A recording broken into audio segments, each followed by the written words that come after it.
కోడిగుడ్డు ఫ్రై చేస్తున్నానండి. కొంచెం నూనె పోసుకున్నాం, ఒక 3 స్పూన్ల దాకా. నూనె వేడైందండి. ఉల్లిపాయలు పచ్చిమిరపకాయలు కోసుకున్నాం కదా, వేసుకుందాం.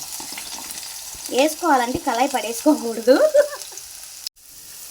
ఉల్లిపాయలు ఇలా వేయాలండి. ఇప్పుడు కొంచెం పసుపు వేసుకుందాం. పసుపు వేసుకున్నానండి. పసుపు వేసా కదండి, ఉప్పు కూడా వేద్దాం. 2 వేస్తే, ఉప్పు వేస్తే తొందరగా మగ్గిద్దండి. ఉల్లిపాయలు బాగా మగ్గిపోయింది తొందరగా. కొంచెం మగ్గినాయి కదండి, ఇంకొక 5 నిమిషాల పాటు మగ్గాలండి. కోడిగుడ్డు ఫ్రై అయితే సింపుల్గా రెడీ అయిపోయిందండి.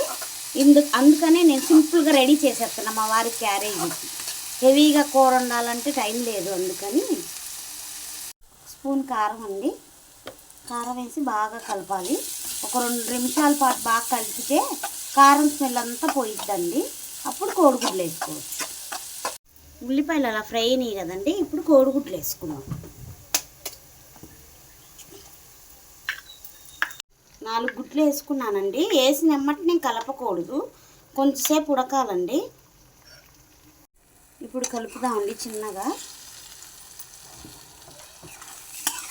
కలపాలి.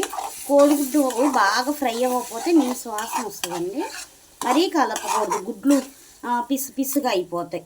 ఇలా ఉంటే గుడ్డుగా కనిపిస్తుంది కర్రీ. ఇప్పుడు ఇంకోసారి కలుపుకుందామండి. మరీ కలుపుతూ ఉండకూడదండి.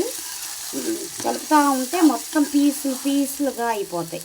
కొంచెం ముక్కగా ఉండాలంటే కొంచెం లైట్గా కలుపుతూ ఉండాలి. కానీ బాగా ఫ్రై అవ్వాలండి, లేదా నీసు వాసన వస్తుంది. చూసారండి, గుడ్డుగానే ఉంది. ఇలాగే ఇంకొంచెం ఒక 5 నిమిషాల పాటు ఫ్రై చేయాలండి. మరి 5 నిమిషాలు కాదు, అటు ఇటుగా 5 నిమిషాల లోపు. అప్పుడే బాగా ఫ్రై అయ్యిద్ది.